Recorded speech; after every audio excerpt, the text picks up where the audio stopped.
आहे आणि या ठिकाणी या गावचे प्रथम नागरिक सन्माननीय सरपंच साहेब यांनी आपल्या विचारातून खूप सुंदर या ठिकाणी विचार व्यक्त केले। त्यांनी हा गाव आम्ही या ठिकाणी पहिल्यांदा पाहिलं तर कुठेतरी आम्ही पार्क मध्ये आलो असं वाटलं, या गार्डन मध्ये आलो असं कुठेतरी वाटलं आणि खूप सुंदररित्या हा गाव डेव्हलपमेंट सरपंच साहेबांच्या माध्यमातून या ठिकाणी झालेला आहे आणि त्यांनी विचार सुद्धा या ठिकाणी खूप सुंदर केलेला आहे की खऱ्या अर्थाने मानता की बाबा जिंदगीने आम्हाला मानव बनवलेला आहे। सरपंच साहेबांनी सांगितलं की आम्ही मानव असून सुन्या पशुतुल्य जीवन जगत होतो आणि ते खरी गोष्ट आहे। आम्ही या मार्गावर येण्यापूर्वीही मानवच होतो आणि या मार्गावर आल्यानंतरही मानवच आहोत, परंतु मानव असून आम्ही पशुतुल्य जीवन जगत होतो आणि खऱ्या अर्थाने मानता की बाबा जोंधेजी यांनी आम्हाला आपल्या विचारातून खऱ्या अर्थाने आम्हाला कर्मभोगातून नष्ट करून कर्मयोगी बनवून खऱ्या अर्थाने मानव बनवण्याचे कार्य मानता की बाबा जोंधेजी यांनी केलेले आहे। म्हणून मी नेहमी म्हणत असतो कि धन मिले किसी को धनवान बन गया, धन मिले किसी को धनवान बन गया, ताकत मिले किसी को पहलवान बन गया और ज्ञान मिले किसी को ज्ञानी बन गया। मैं तो खुश नसीब हूं ना अध्यक्ष साहब, मैं तो खुश नसीब हूँ कि मुझे मान किया कि बाबा जिंदगी मिले तो मैं इंसान बन गया, मैं इंसान बन गया। आणि खऱ्या अर्थाने मानते की बाबा जिंदगीने आम्हाला व्यसनातून मुक्त करून, अंधश्रद्धेतून मुक्त करून, वाईट विचारातून मुक्त करून खऱ्या अर्थाने मानव बनवण्याचे कार्य हे मानते की बाबा जिंदगी यांनी केलेले आहे। नाना प्रकारे जाणारा पैसा वाचला, आज आमची गृहस्थी उंचावली, म्हणून बाबांनी म्हटलं या मार्गात आलेला सेवक आपल्या जीवनात दुखी आणि दुखी कष्टी गरीब राहू शकत नाही, राहील तर तो आपल्या कर्माने राहील असं मानते की बाबा जोंधेजींनी म्हटलं आहे। मग या मार्गावरचा सेवक आपल्या जीवनात दुखी कष्टी गरीब राहू शकत नाही, राहील तो आपल्या विचाराने राहील, राहील तो आपल्या कर्माने राहील, अन्यथा राहू शकत नाही हे मानते की बाबा जोंधेजी यांचा दावा आहे। खरी म्हटलं या ठिकाणी नंदनवार साहेबांनी की कोणीतरी त्यांना म्हटलं की हा मरण्याचा मार्ग आहे, पण आपण मेलो ना। मार्गदर्शक नेहमी सांगतात की हा मरण्याचा मार्ग आहे, या मार्गात मरावं लागते। मरे मरो हर कोई कहे मरना जाए कोई, एक बार ऐसे मरो कि दोबारा मरना नहीं। एकच वेळा मरायचे, दोबारा मरण्याची गरज नाही। खऱ्या अर्थाने मानते की बाबा जोंधेजी या परमेश्वराचरणी मेले म्हणून बाबाने अहंकार बाळगला नाही। बाबांनी दया क्षमा शांती हे गुण सतत अंगीकृत केलं आणि आम्हाला ते सांगितलं की ज्या मानवाच्या विचारामध्ये दया क्षमा शांती हे गुण आहेत ते तो दैवी शक्ती आहे। केवळ आम्ही मार्गावरती आलो, सेवक झालो म्हणल्याने परमेश्वर आमच्या जवळ आहे असं म्हणण्यानं होत नाही। ज्या दिवशी मार्गावरती आलो, वचन बंद झालं, मार्गदर्शकाने शब्द दिला, आमचे दुःख दूर झाले, दुःख दूर झाले आणि दुःख दूर झाल्यानंतरही पुन्हा काही सेवकावर ती दुःख पुन्हा येऊन राहिले। काही साध्या करायची सेवक येऊन राहिले, काही त्यागी सेवकावर येऊन राहिले। बरेचसे परिवार आज मार्गावरती राहून बसले आहे, ते कशामुळे? मग आम्ही मरण्याचे वचन दिलं का? मरे आज ये भगवत नाम पर त्रिशरणम दिला आहे, 3 वेळा म्हणतो आपण मरे आज ये भगवत नाम पर। मग आम्ही मेलो का? नाही का? आत्माना उसी को मिलता है जो मन से मर गया। मनातून मरावं लागेल, विचारानं मरावं लागेल। आमचे तर विचार सुखी आणि समाधानी झाल्यानंतर पुन्हा विचार जागृत होऊन राहिले, नाना प्रकारचे विचार येतात, नाना प्रकारचे या आकारात विकार निर्माण होतात। आत्माना उसी को मिलता है जो मन से मर गया और भगवान उसी को मिलता है जिसका अहम खो गया। अहम म्हणजे अहंकार। जोपर्यंत अहंकार जाणार नाही तोपर्यंत आम्हाला परमेश्वर आमच्या पाशी टिकून राहणार नाही। नाहीतर बाबाच्या आखरीचे बोल आहेत, आखरीच्या क्षणातले शब्द आहेत की जो सेवक तत्व शब्द नियमाने चालेल म्हणे, मी त्याला साथ देईन म्हणे, मी त्याच्या पाशी राहीन म्हणे। आणि जो सेवक तत्वशब्द नियमाला डावलून चालेल म्हणे त्याच्याशी माझं कोणतंच संबंध नाही म्हणे, त्याला साथ देण्याची गोष्ट दूर राहिली, मी त्याच्यापाशी उभा राहणार नाही म्हणे. हे मानते की बाबा जिंदगी यांचे वाक्य आहे. मग आम्हाला बाबांची वाक्य समजायला पाहिजे. आम्ही कुणाला शब्द देतो, कसे कार्य करतो, शब्द कसे तोडतो, केव्हा तोडतो, मार्गदर्शकाशी खोटं केव्हा बोलतो आणि कसं बोलतो आणि काऊन बोलतो याचा विचार आम्हाला करायला पाहिजे. पण विचार आम्हाला करत नाही, आम्हाला अहंकार चिडून जाते. केव्हा सेवक त्यागी झाल्यानंतर बहुत पाल आहे, साध्या कार्यात राहतात तेव्हा Kambadi sir Kambadi sir Kambadi sir, आणि त्यागी झाल्यानंतर कुठले सर नाही का. आईना वही रहता है चेहरे बदल जाते हैं. आमच्या घरी आरसातूच्या आमच्या आजोबा पंजोबा सुद्धा नाही का, पहिलं माझे वडील पाहत होते, आता मी पाहतो नाही का. चेहरा नाही का जी, आईना वही रहता है चेहरे बदल जाते हैं, इंसान वही रहता है. सेवक वही रहता है लेकिन विचार बदल जाते हैं. कब? त्यागी होने के बाद. मैं ये जान चुका हूं, यह अनुभव कर चुका हूं कि सेवक के विचार कब बदलते हैं, सेवक मार्गदर्शक के विरुद्ध कार्य कब करता है, बाबा के शिकवण के विरुद्ध कार्य करता है. मैंने अनुभव किया है. कब करता है? सेवक त्यागी होने के बाद. उसे लगता है कि अब यहाँ मार्गदर्शक की जरूरत नहीं है, बाबा की जरूरत नहीं है, शिकवण की जरूरत नहीं है. पण मान दे की बाबा जुमदीजीचे वाक्य आहे, बाबाच्या मुखातले वाक्य आहे कि मार्गदर्शन करने वाला सामने है तो बाबा है, मार्गदर्शक सामने है तो बाबा है. हे बाबांच्या मुखातले वाक्य आहे. मग आम्ही कसं समजतो, कसं तोडतो शब्द, कसे अनादर करतो आणि कसे दुःख वळतो. एका सेवकाने बाबाच्या शब्दाचे अनादर केला. त्या सेवकाचे नाव आहे देवरावजी मछाडे, नंदापुरी, तिकडे आहे नगरकंदळे. त्या शब्दाचा प्रॅक्टिकल अनुभव आहे.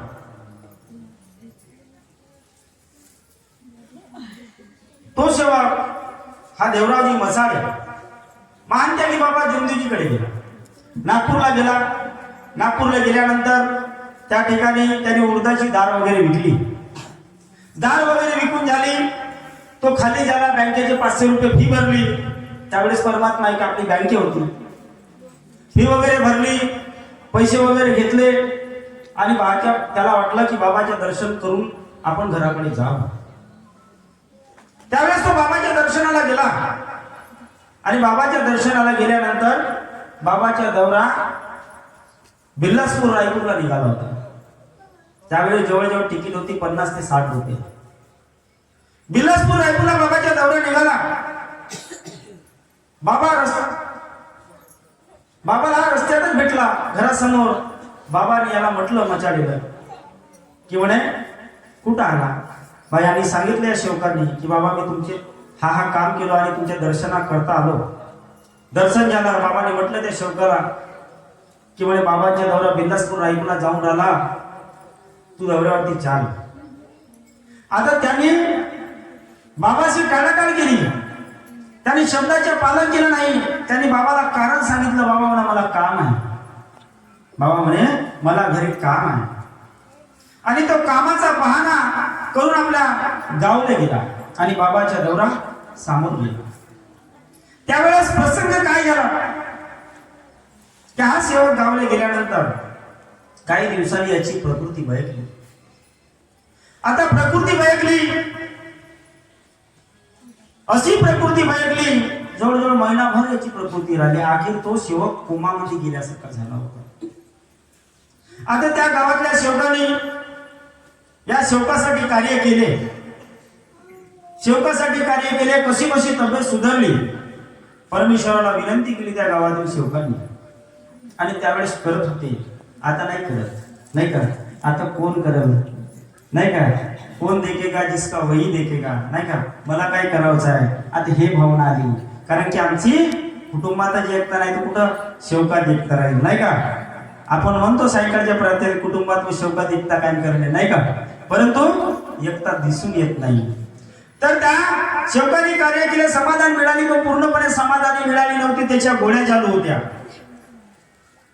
याने विचार केला की बाबाच्या दर्शनाकरता पुन्हा जावं. आणि या बाबाच्या दर्शनाला गेला.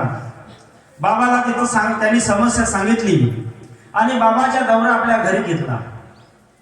आणि या सेवकाने दौरा घरी घेतला. घरी आला, बाबाने शब्द दिला दौऱ्याचा आणि हा सेवक घरी आला.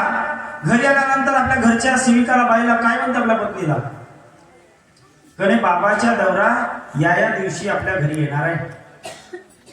बाबाकडे आपल्या कोणतेही घरचे घराने सांगायचे नाही. बाबा समोर बिलकुल चूप राहायचे.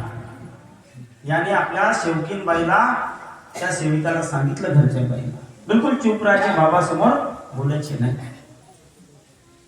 आता त्यावेळेसच्या होते आमच्या आया, आमच्या ताई, आमच्या आई आहे या ठिकाणी, आमच्या बहिणी आहेत त्या ठिकाणी मर्यादा होती.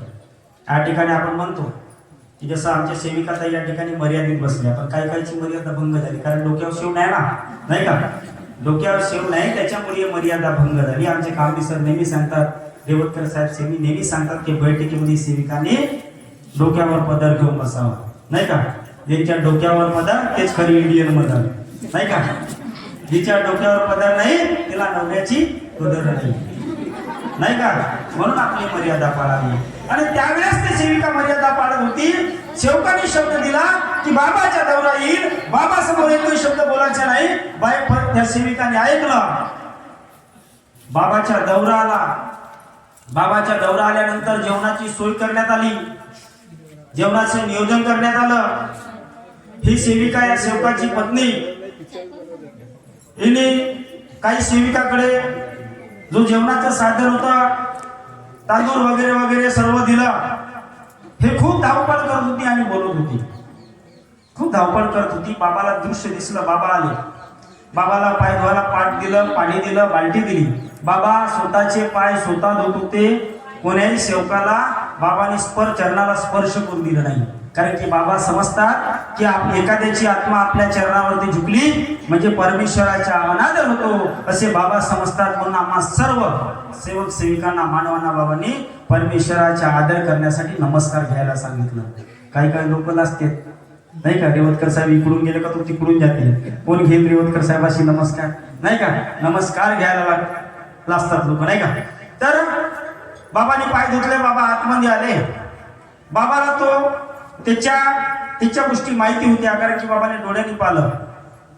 ते सेविका ताई त्या ठिकाणी सामान वगैरे देत होती, बोलत होती प्रत्येक सेविकाशी. आणि बाबा आले, बसले. बसल्यानंतर काय झालं, बाबाने त्या सेविका ताईलाच बोलवलं. ज्यांच्या घरी दौरा झाला होता त्या मचाडेच्या त्या सेविका ताईने बोलवलं आणि बाबांनी तिला बोल बाई म्हटलं. त्या सेविकाला बाई बोल म्हटलं. ही सेविका काहीच बोलत नव्हती, बिलकुल अगदी चूप.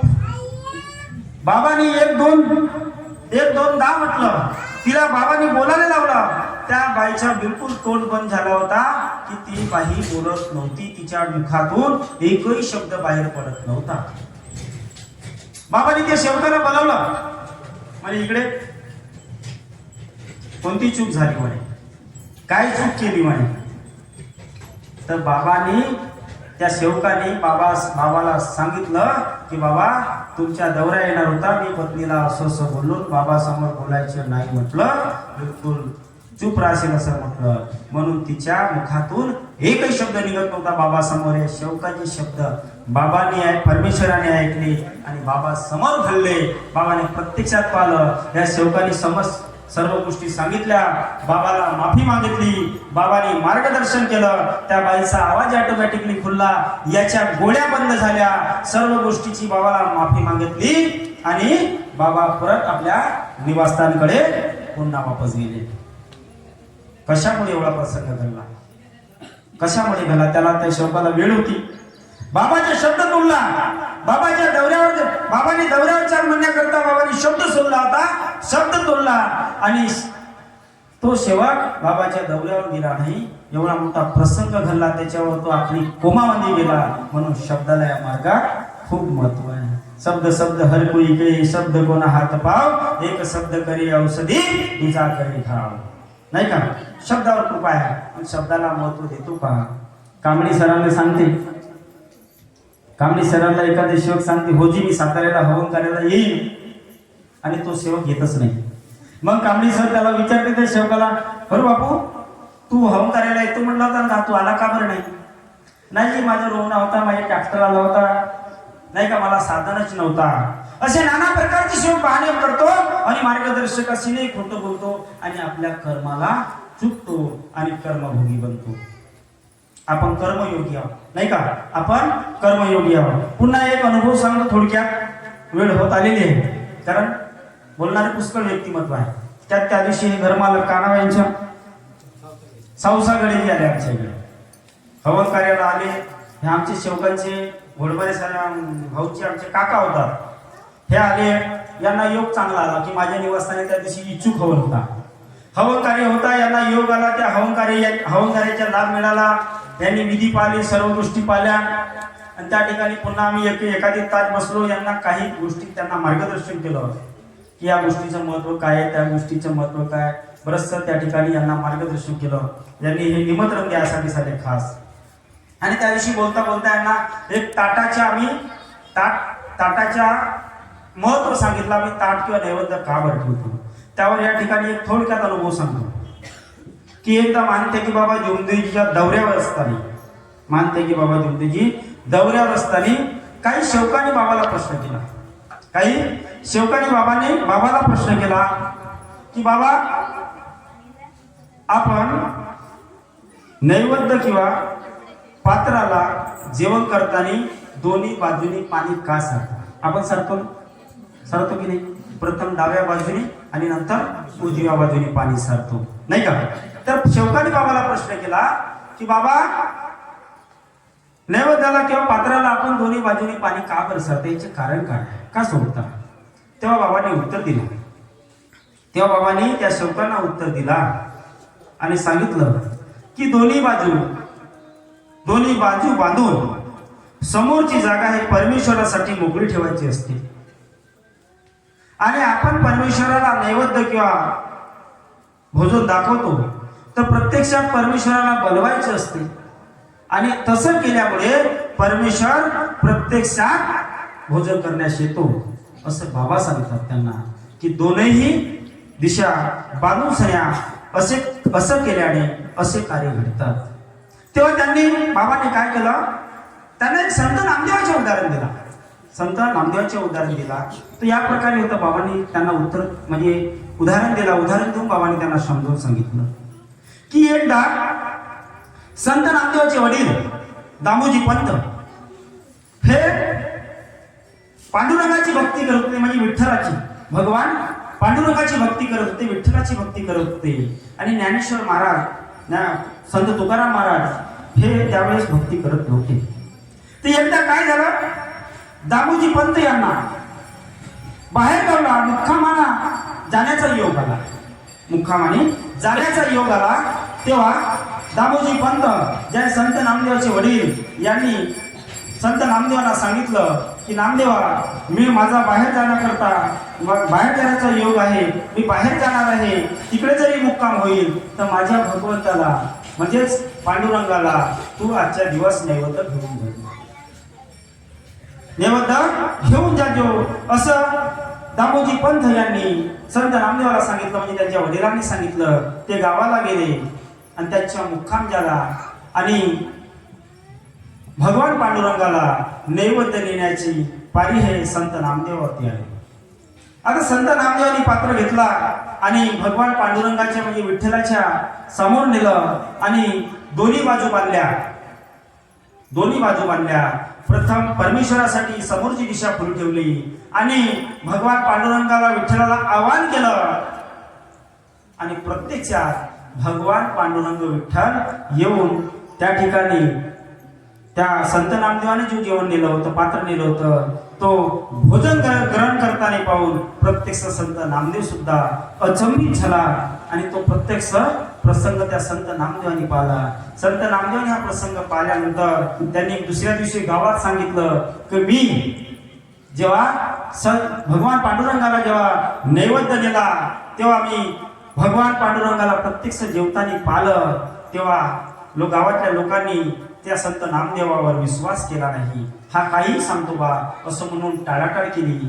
आणि त्यावेळेस त्या गोष्टीवर विश्वास न करता लोकांनी त्या गोष्टी टाळल्या. पण बाबांनी आम्हाला सत्य सांगितलं की असा प्रसंग घडला होता का, त्याच्या कारण काय आहे, असा प्रसंग घडण्यामागे त्याचे कारण काय आहे की संत नामदेवानी प्रथम डावी दिशा नंतर उजवी दिशा दोन्ही दिशा बांधल्या आणि समोरची दिशा हे परमेश्वरासाठी खुली ठेवली आणि त्या परमेश्वराला आवाहन केलं आणि प्रत्यक्ष भगवान पांडुरंग भोजना करता आले आणि जेवताना पाहिलं. हा प्रसंग जेव्हा त्यांनी पाहिलं आणि या मागे घडण्याचे कारण मानते की बाबा जुमदेवीने स्पष्ट शब्दात आम्हाला सांगितलं की दोन्ही दिशा मारल्याने प्रथम परमेश्वरासाठी एक दिशा खुली असते आणि आपल्यासाठी एक दिशा खुली असते. म्हणून मानते की बाबा जुमदेवजी जेव्हा भोजन करायचे परमेश्वराला नैवेद्य ठेवायचे प्रथम दोन्ही दिशा बांधायचे आणि मगच आपल्या भोजनाला सुरुवात करायची. ती ही क्रिया सेवकांनी त्यावेळेस पाहिली बाबा समोर राहताना. तेव्हा बाबाला सेवकांनी हा प्रश्न केला आणि बाबांनी हा त्या सेवकांना उत्तर दिला. त्यामागे त्यावेळेस बोलता बोलता हे सौसा गडेजी यांच्याशी बोलता बोलता त्या गोष्टी त्या ठिकाणी झाल्या म्हणून मी हा अनुभव या ठिकाणी सांगितलं. म्हणून आज आपल्याला काहीतरी शिकण्याची गरज आहे की मानवाने मानवासारखं वागणे हे काळाची गरज आहे. याला त्याला कुणाला दोष देत बसू नका, कोणाची निंदा करू नका, कोणाची फुकट बदनामी करू नका. हे सर्वात मोठं पाप आहे. निंदा हे सर्वात मोठं पाप आहे. कारण की पेज नंबर 31 वर लिहिला आहे नियमावलीमध्ये. तुम्ही वाचा. आम्ही वाचत नाही म्हणून आम्हाला त्या कळत नाही. जो पुस्तक वाचते त्याच्या मस्तक सुधारते आमचा एक मित्र नेहमी म्हणत राहते. जो पुस्तक वाचत नाही त्याच्या मस्तक सुधारत नाही तो आमचा मित्र नेहमी म्हणत राहते. म्हणून तुम्ही पेज नंबर 31 वर वाचा की एखाद्या सेवकाबद्दल किंवा कोणती गोष्ट आपल्याला सांगितली ते एकाएकी त्या गोष्टीवर विश्वास करू नये. तो सत्यच बोलत आहे असं कशावरून जेव्हा आपण आमोरासमोर जाऊन त्या सेवकाला किंवा त्याला ती गोष्ट विचारू तेव्हा ती गोष्ट गृहीत धरलं पाहिजे. नाहीतर विनाकारण आम्ही निंदा करत असतो. म्हणून मी नेहमी म्हणत असतो की जीवनात माणसाचे तथ्य काय आहे. काय तथ्य आहे का, पहिलं काय तथ्य होतं नाही का. आज मानते की बाबा जुमदेवजीमुळे आमच्या जीवनाला तथ्य आले हो. नाही तर आम्हाला कोण विचारतो का कोणच्या वाणी कोणचे रेवतकर साहेब कोणचे कांबळे सर कोणचे कोण मानते की बाबा जुमदेवजीमुळे आमच्या जीवनाला तथ्य आले. म्हणून मी नेहमी म्हणत असतो की जीवनात माणसाच्या तथ्य काय आहे, तत्व शब्द नियमांत शोधा की पत्ते काय आहे. आपण सर्व धन्य झालो परमात्मा एक मार्गावरून येऊन उपदेश त्यांचे वत्व आहे की सत्य काय आहे की सत्य काय आहे. तर सत्य उपदेशामध्ये लिहिलं आहे. पेज नंबर 31 वर वाचून घ्या. वाचा. तुम्ही वाचल्यावर कळेल. मग वाचल्याच्या नंतर कोणी सेवक या सेविका कोणाचीही निंदा करणार नाही. कारण निंदाखोर सेवकाला परमेश्वर साथ देत नाही. पण नाही, मानव खूप चतुर आहे. म्हणून बाबा म्हणायचे कि अच्छा किया तो मैंने किया और बुरा किया तो भगवान ने किया. मानव बहुत चतुर है बोले. बहुत चतुर आहे का म्हणे. म्हणून बाबांना ते शब्द बोलायला लागले की मी सेवकांना 40 वर्षात काही शिकवू शकलो नाही. माझ्याकडे रेकॉर्डिंग आहे त्या बाबांच्या मार्गदर्शनाची. मानव बहुत चतुर है बोले. अच्छा किया तो मैंने किया और बुरा किया तो भगवान ने किया. लेकिन खुद के कर्मों को दोष देना ये महत्व की बात है बोले बाबा. स्वतःचे कर्म पहा म्हणे की मी कसे कर्म करत आहो, कुठे चुकत आहो आणि कसे आपल्या जीवनात कार्य करत आहो, कशा विचाराने जीवन जगत आहो. इस मार्ग के आने के पहिले सैतान था बोले बाबा. आणि सैतानच होता. आमच्या मार्गावर येण्यापूर्वी सैतानी विचार केले. वाईट विचार नव्हते का आमचे. वाईट विचार होते, चांगले विचार केले मानते की बाबा जुमदेवजी नाही. म्हणून बाबा म्हणतात की या मार्गावर येण्यापूर्वी सैतान थे बोले. अब इस मार्ग में आने के बाद भगवान हुए. भगवान ने संभाल लिया ना हमें. शैतान दूर हो गया, भगवान ने संभाल लिया. अगर तत्व शब्द नियम को अगर छोड़ के चलते हैं बोले तो फिर भगवान दूर चला जाएगा बोले. आता भगवत शैताने गेला मार्गावर, भगवंताने सहारा दिला, तत्व शब्द नियमाला तोडलो. आता भगवान गेला आणि पुन्हा शैतान आला. प्रॅक्टिकल राक्षस एक अनुभव आहे. राक्षस एका सेवकीच्या अंगात 5 भूत काही दिवसापूर्वी गेले आहे. 15 दिवसापूर्वी, 1 महिन्यापूर्वी. आता भूताचे अनुभव नाही सांगत कारण की वेळ कमी आहे. बहुत मोठा अनुभव आहे तो. भूत पहिले गेले, 5ही भूत गेले. त्या घोडेश्वरी मध्ये लागले होते. युट्यूबवर माझ्या मार्गदर्शनाने 2-3 वेळा की तो मार्गदर्शन केला आहे. त्या सेवकाने पुन्हा तत्व शब्द नियम तोडले. 3 दिवसापूर्वी इंग्लिश दारूची बॉटल पिली आणि पुन्हा 5ही भूत त्या बाईच्या अंगात रात्रीला प्रवेश केला. रात्री मी इटालिया परिसरात फोन करायला होतो. रात्री माझी 4 व्हीलर चालवता सेवकाचे फोन आला. ती बाई अशी वेगळ्या प्रकारे बोलत जे 5ही भूत पुन्हा प्रवेश केलं. त्याला म्हटलं सांग तू कुठेतरी चुकला असेल. तो सांगायला तयार नव्हता. मी म्हटलं तू कुठेतरी चुकलाय. नाही ते हे 5ही जे भूत आहे तुझ्या पत्नीच्या अंगात हे जाणार नाही. कारण तू मार्गावर आला तेव्हा वचन दिला होता त्याला. त्या वचनाचे तू पालन केलं नाही म्हणून ते 5ही भूत पुन्हा तुझ्या पत्नीच्या अंगामध्ये प्रवेश केले. तू सांग म्हणलं कुठेतरी चुकला. नाही म्हणे नाही चुकलोच नाही. म्हणलं जा खरं सांग चूक सांग. मला माहित होतं मला माझ्या कानावर गोष्ट आली होती कालच सकाळला. मी हवन करायला जायचं पहिलं. म्हणलं तू दारू वगैरे पेला का सांगायला तयार नव्हता सेवक एवढं खोटं बोलते. आम्ही पाहिलं आहे मार्गदर्शक पदावर राहताना. आणि काही मी त्याला 5 मिनिटं दिले. म्हणलं 5 मिनिटं आठवलं फोन काढलं. मी गाडी चालवत आहे म्हणलं ड्रायव्हिंग करत आहे. 5 मिनिटांना फोन कर म्हणलं आठवल्यावर सांग नाही तर सुट्टी कर. 5 मिनिटांना लगेच फोन आला. होजी म्हणते काकाजी भाऊ म्हणते मी त्या दिवशी 3 दिवसापूर्वी बियर पेलो होतो म्हणते आणि ती चूक माझ्याकडून झाली. म्हणलं येवाचीच नाही माझ्याकडे दारूवाला चान्स नाही. म्हटलं मी पहिलेच वॉर्निंग देतो माझ्याकडे येणाऱ्या सेवकांना दारूवाल्याला माझ्याकडे चान्स नाही. त्याला पहिलेच वॉर्निंग दिली होती. पण आज त्याचे 2 छोटे मुलं आणि त्याच्या पत्नीची जे दुर्दशा पाहून त्या व्यक्तीला एक चान्स द्यावा लागला. आता मला म्हणतात सेवक सवाणी साहेब तुम्ही कायले त्याला चान्स देता कायले चान्स देता असे सेवक बोलतात मला बोलतात. पण मार्गदर्शक आहे. मार्ग म्हणजे रस्ता दिशा म्हणजे दाखवणारा त्याला मार्गदर्शक म्हणतात. सेवकाला त्याची भूमिका नाही कळत. सेवकाला नाही माहित त्या पदाचे महत्व काय असते. सेवक बोल बच्चन करू शकते पण त्या पदाची भूमिका नाही माहित होऊ शकत किंवा माहित नाही करू शकत. सेवक मला म्हणते त्याला कशाला चान्स देता पण त्याच्या पत्नीचे काय त्याची छोटे मुलं त्याचे काय. यानं दारू केली पण त्याच्या पत्नीने कोणती चुकी केली. त्याच्या मुलाने कोणती चुकी केली. हा वाईट व्यसनाच्या आधारे चालला जाईल. त्याची पत्नी कुणाला पाहून जीवन जगेल. त्याची मुलं रस्त्यावर येतील ना आडवडकर साहेब त्याला एक चान्स नाही दिलं. कधी असा विचार येते की याला चान्स कसं आणि ते त्या पत्नीची भूतांची पाहून एक चान्स त्याला मी रात्री दिला. त्याला बजाव सांगितलं आता जरी दारू पिला तर माझ्याकडे यायची नाही. वाणी साहेब काही म्हणायची नाही सुट्टी. त्याला मार्गदर्शन केलं. 1 तासात माफी मागायला लावली आणि त्यांनी माफी मागून त्यांना विष्णूजी कावडे आमच्या गावचे बाबाची सेवक त्यांच्या घरी बैठकीला पाठवलं.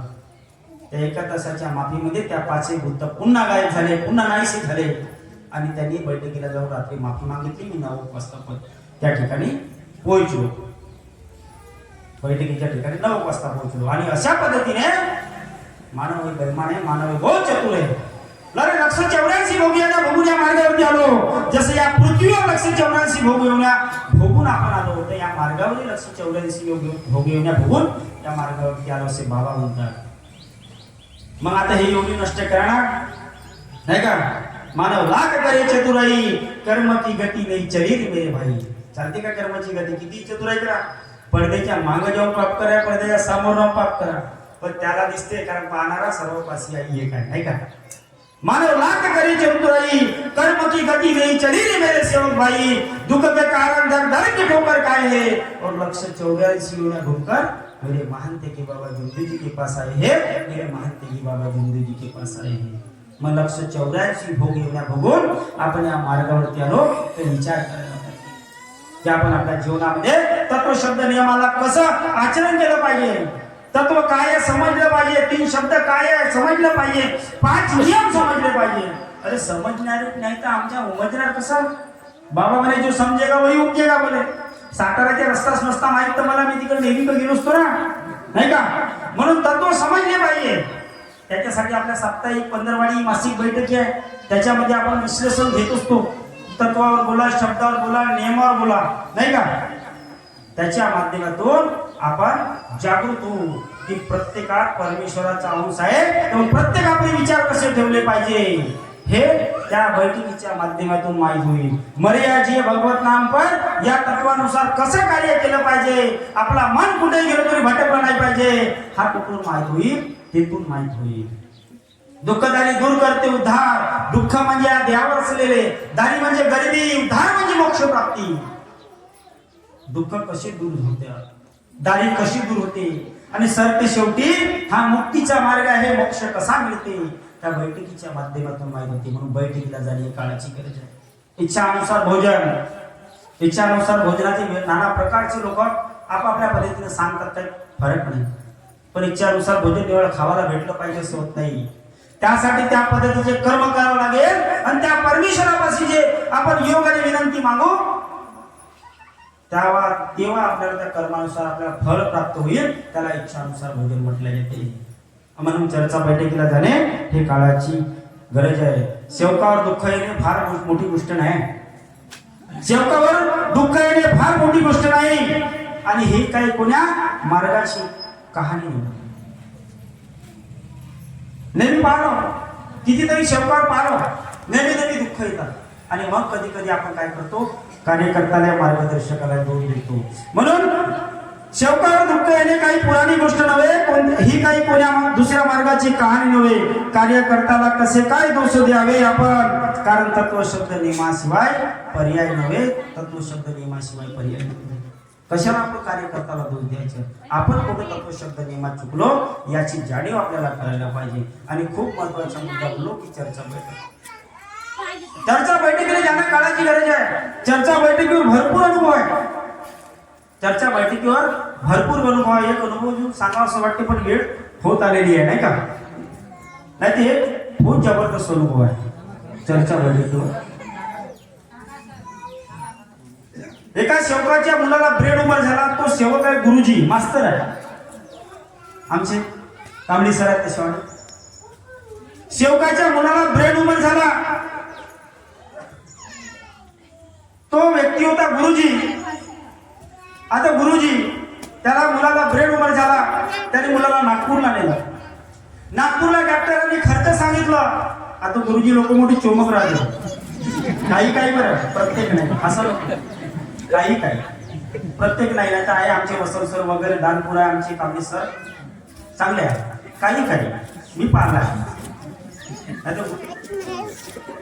प्रत्येक व्यक्तीला आपण शब्द नाही बोलू शकत. तर त्याने त्या ठिकाणी हसू नका. अनुभव सत्य घटना आहे. आम्हाला शिकायच्या बैठकीच्या माध्यमातून. आम्ही बैठकीला न जाण्याचे किती तोटा आहे आमच्या. गुरुजींनी पैशाचा विचार केला आणि घरी आला, गावाला आला. आणि एका परमात्मा एक सेवकाला काय म्हणते की म्हणते, तुमच्या मार्गावर त्यांनी बरेचसे अनुभव आहेत. आज सातारा या परिसरामध्ये चालू आहे नाही का, सातारा परिसरामध्ये चालू आहे ना, तर लोक ऐकतात ना अनुभव. आता अनुभव ऐकलं तर लोक अनेक काही जागतात नाही का. तर त्यामुळे या ठिकाणी वातावरण खूप चांगलं आहे नाही का, सुंदर एक दृश्य आहे नाही का. सर्व सेवकांच्या उपस्थित पहा कशी सजली धरती. सर्व सेवकांच्या उपस्थितीत पहा कशी सजली धरती. सर्व सेवकांच्या मनामध्ये माझ्या महान त्यागी बाबा जुंदूजीची मूर्ती. सर्व सेवकांच्या उपस्थितीत पहा आज कशी सजली धरती. सर्व सेवकांच्या मनामध्ये माझ्या महान त्यागी बाबा जुंदूजी यांची मूर्ती. आणि संपूर्ण या सातारा परिसरामध्ये पसरू द्या आज मानव धर्माची कीर्ती. संपूर्ण या सातारा परिसरामध्ये पसरू द्या आज या मानव धर्माची कीर्ती. आणि आमच्या महान त्यागी बाबा जुंदूजी सारखी या जगात नाही मूर्ती, या जगात नाही मूर्ती. म्हणून या सातारा परिसरामध्ये आज बाबाची कीर्ती पसरत आहे. त्या गावात कीर्ती पसरली. गुरुजी एका सेवकाकडे गेला आणि त्या सेवकाला विचारते की माझ्या मुलाला ब्रेन उमर झालेला आहे, मी मार्गात जरी आलो तर माझ्या मुलाला समाधान मिळेल का, आराम होईल का, ब्रेन उमर खतम होईल का.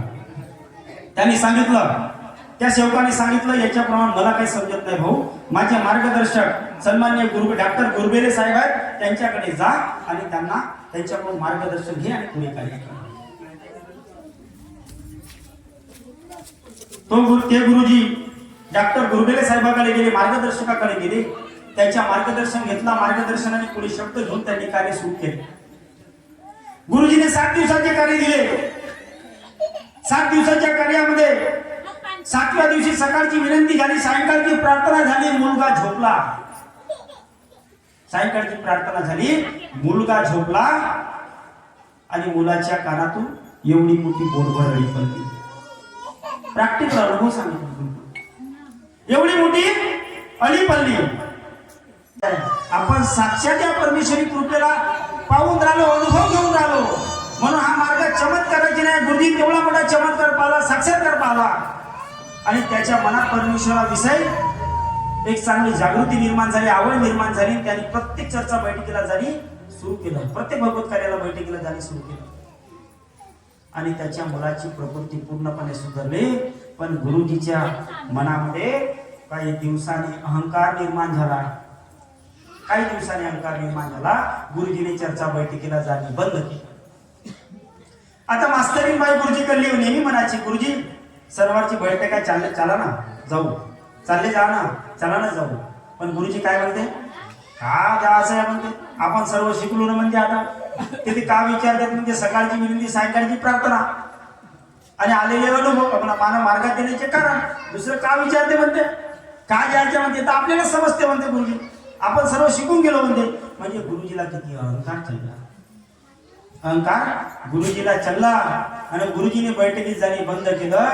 पुन्हा कालांतराने तोच विकार, तोच रोग त्या मुलाला पुन्हा उद्भवला आणि त्यानंतर गुरुजीने त्या मुलाला नागपूरला नेलं. नागपूरला नेऊन सैन्यात त्याची ट्रीटमेंट केली, ऑपरेशन केलं, त्याला दवाखान्यातून पुन्हा काही दिवसांनी घरी आणलं आणि घरी आणल्यानंतर त्याला मार्गदर्शकाकडे गेले गुरुजी.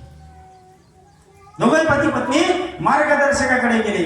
आता मार्गदर्शकाकडे गेल्यानंतर मार्गदर्शक विचारतोच का जो नेहमी चर्चा बैठकीला येतो त्याचा चेहरा, त्या सेवक असो या सेविका असो, त्यांच्या चेहरा नेहमी लक्षात राहतो.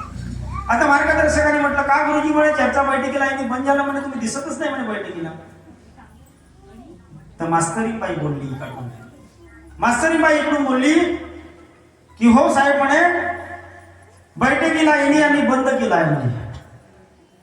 मी यांना म्हणतो म्हणे नेहमी की आज बैठक आहे, या बैठकीला चला, त्या बैठकीला चला, परंतु यांनी बैठकीला बंद केलं म्हणे आणि म्हणते म्हणे का त्या ठिकाणी काय सांगतात, विनंती आणि प्रार्थना सांगतात आणि आलेले आपल्या मार्गात येण्याचे कारण विचारतात, वस्ती असतं हेच सांगतात, मग दुसरं काहीच नाही सांगत.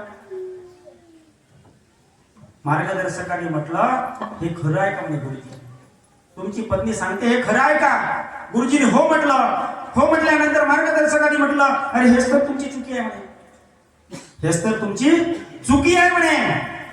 आणि गुरुजीकडून त्यांनी पुन्हा मार्गदर्शन घेतलं आणि मार्गदर्शन घेऊन 3 दिवसाचे साधे माफीचे कार्य केले.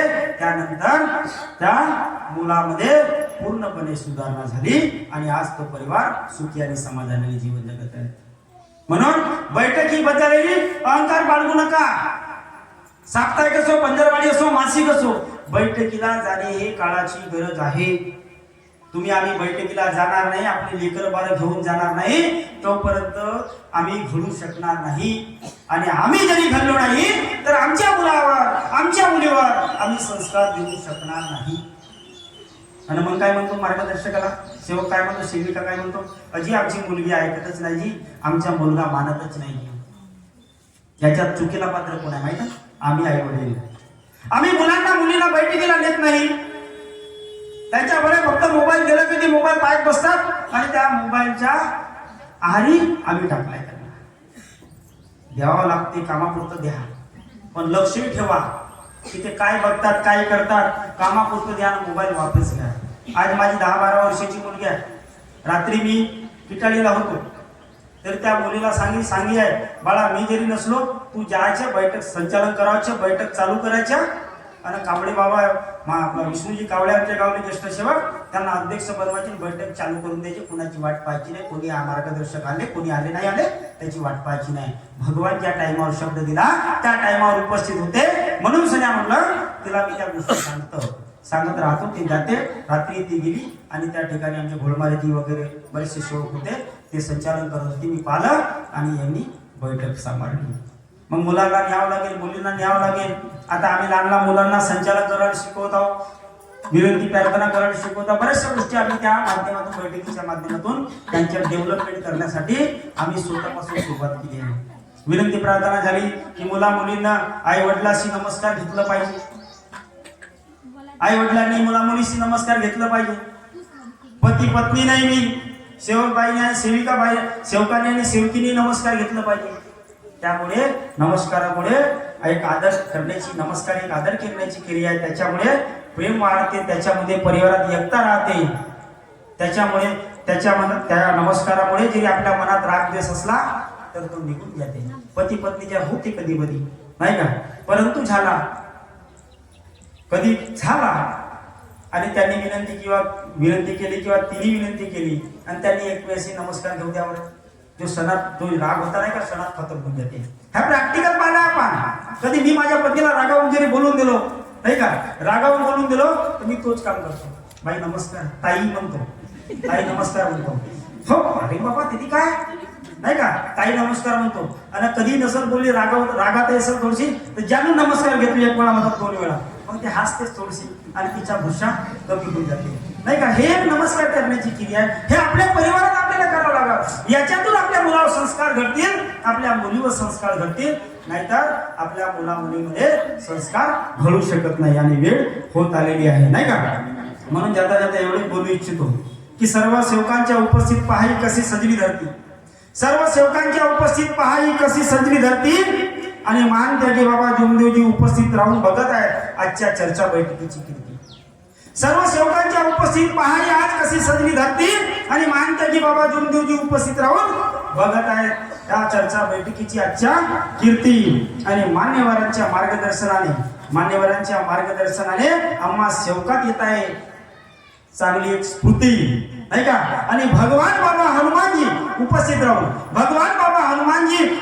राहून बघत आहेत इथं बसलेल्या सेवकांची मूर्ती, इथं बसलेल्या सेवकांची मूर्ती. म्हणून भगवान बाबा हनुमानजी या ठिकाणी उपस्थित आहेत. मग बैठकीत आपण कसं बसलं पाहिजे, कसे विचार ठेवले पाहिजे. बाबा म्हणायचे बाबा की बैठक में आत्मा के विचार को साफ रखना चाहिए, बुरे विचार उधर छोड़ देना चाहिए. इस बैठक में आत्मा के विचार जिसके साथ है वही बैठ सकता है और वही कुछ ले सकता है. मानते की बाबा जुमदेवजी शब्द आहे नाही का. म्हणून मी आताशी म्हटलं ना, भगवान बाबा हनुमानजी उपस्थित राहून बघत आहे तिथे बसलेल्या सेवकांची मूर्ती. म्हणून बैठकीत बसताना आपण कसं बसलं पाहिजे, कसे विचार ठेवले पाहिजे हे तुम्हाला आम्हाला शिकायची गरज आहे. मला शिकवण्याची गरज नाही, मी शिकवायला काय आलो नाही, कारण मी जे गळाने अध्ययनी बाबाचे सेवक आहे, मला मार्गाप्रमाण जास्त काही समजत नाही. म्हणून जाता नेहमीप्रमाणे परमेश्वराला आम्ही नेहमी विनंती करत असतो, त्याप्रमाणे आज मी विनंती करतो की करतो विनंती तुझं भगवंता दे सर्वांना शक्ती आणि बुद्धी. करतो विनंती तुझं भगवंता दे सर्वांना शक्ती आणि बुद्धी. गुणगान तुझे गाणे आम्हा मिळत राहो अशी सद्बुद्धी, मिळत राहो अशी सद्बुद्धी. एवढे बोलून आपल्या शब्दाला विराम देतो. सर्वांना माझा नमस्कार जी, नमस्कार जी.